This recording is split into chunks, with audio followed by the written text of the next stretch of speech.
활용법은 무한대입니다. 그러니까 예시로 제가 그냥 뭐 어떤 상담을 녹음을 하고 결과물을 내주는 거를 생각해 볼게요. 먼저 뭐가 나와야 되냐면 지금 요 예시로 한번 정리를 해보세요. 우리가 상담을 한다고 했을 때 문서 파일이나 엑셀 파일을 열고서 일일이 재원생 상담하고 상담 기록을 적는다면 진짜 불편한 게 많거든요. 학생별로 뽑을 수도 없을 뿐더러, 그리고 뭐 녹음도 사실 연동이 쉽지가 않을 뿐더러, 녹음도 뭐 구글 시트로 한다면 AI가 녹음해서 요약하는 것까지의 툴이 나와 있지만 걔를 내가 쓰는 업무 툴과 연동하는 게 또 일이기 때문에, 근데 노션을 쓴다면 업무 흐름에 따라서 업무 체계를 만들어서 이렇게 대시보드를 먼저 만듭니다. 이게 나의 업무 체계, 업무 흐름이 들어가 있는 페이지예요. 업무 페이지.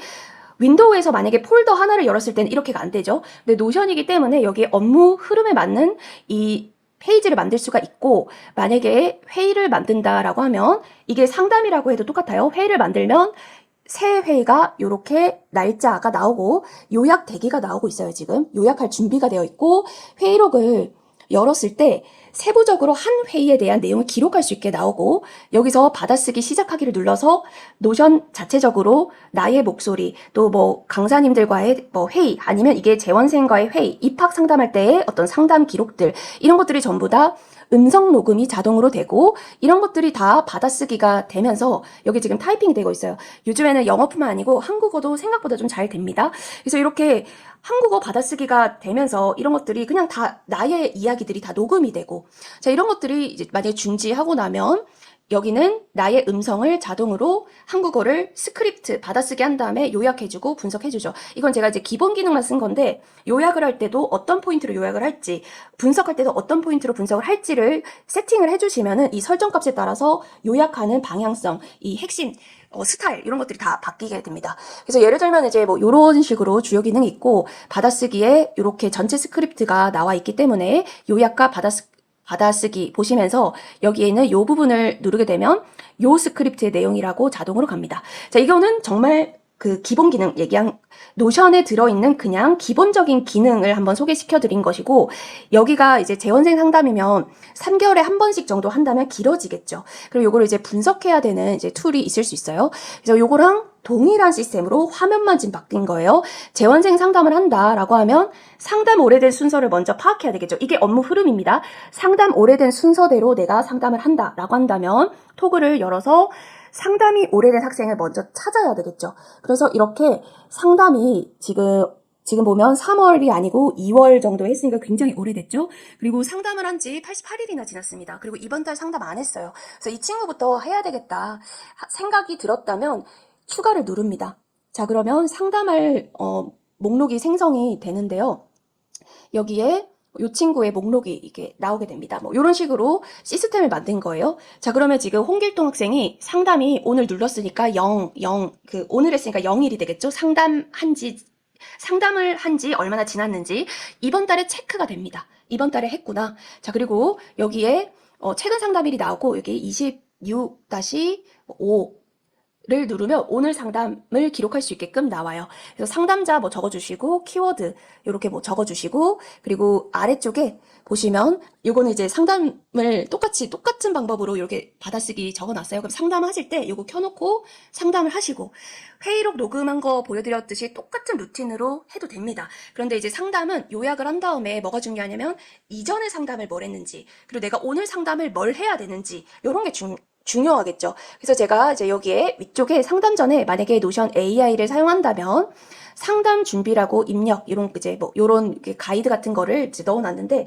뭐 상담 준비 이렇게 하고 이 노션 AI와 채팅을 합니다. 그래서 뭐 일단 이렇게 해볼게요. 근데 지금 제가 좀 지침서를 이렇게 한다 하면 얘가 이제 돌아가면서 뭐 얘와 채팅을 하면서 이 친구에 대한 이야기들을 같이 진행을 해볼 수 있어요. 이제 요거는 사실 약간 AI가 원래 그렇듯이 데이터 불러가서 읽고 또 알려주기까지 조금 시간이 걸리기 때문에 제가 이걸 실시간으로 다 보여드리기는 그렇지만, 만약에 상담 준비가 필요하신 분들은 상담 준비를 일단은 오늘 해야 될 것들을 다 준비를 해놓고 다른 일 하시다가 결과물로 이제 얘기를 진행을 하시면 되겠죠. 근데 애초에 위쪽에 보시면은 시스템으로 잡혀져 있으면 AI를 써도 되지만 AI랑 AI랑 대화하지 않아도 이전 기록들을 다 담을 수 있는 게 시스템으로 다 나와 있기 때문에 이전 상담 내용들을 보시면서 오늘 상담을 할 수가 있는 것이죠.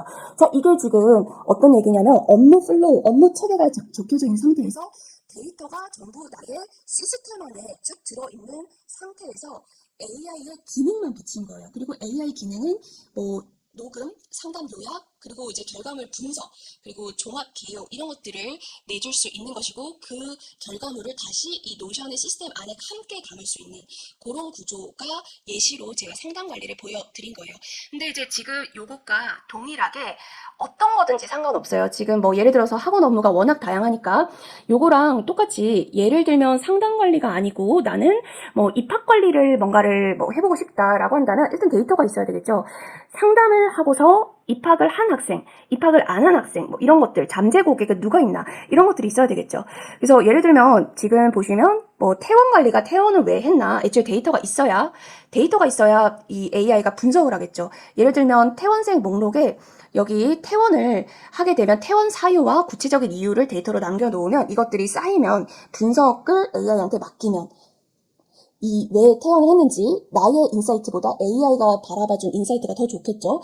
그리고 재원생 현황 분석도 사실은 이거는 AI를 쓰지 않고 그냥 수식만으로 시스템만으로도 이렇게까지는 할 수 있어요. 근데 이게 무엇을 의미하는지 인사이트를 분석하고 싶다라고 하면 이 차트까지는 노션에서 시스템을 만들어 놓고 아래쪽에서 재원생 현황이 어떻게 되고 있는지를 조금 더 분석해달라라고 할 수 있는 부분이 되겠죠. 데이터가 애초에 노션에 있기 때문에 가능합니다. 미등록도 마찬가지. 미등록을 누구누구 상담을 했지만 미등록을 했다. 근데 상담할 때 내용들이 담겨져 있기 때문에 왜 미등록을 했을까? 왜 입학으로 이어지지 않았을까? 그리고 요즘에 입학 상담 대비 미등록률이 높아질까? 입학률이 높아질까? 이런 것들을 전부 다 월별로 데이터를 이렇게 쌓아 놓으면 우리가 상담을 잘 하고 있는 것인지, 상담을 점점 더 못하고 있는 것인지, 홍보가 부족한 것인지, 뭐가 부족한 것인지, 이런 것들을 AI와 함께 이 데이터를 가지고 논의를 할 수가 있겠죠. 자, 그래서 이 시스템 위에 AI가 탑재된다는 느낌이 이제 이런 느낌이에요.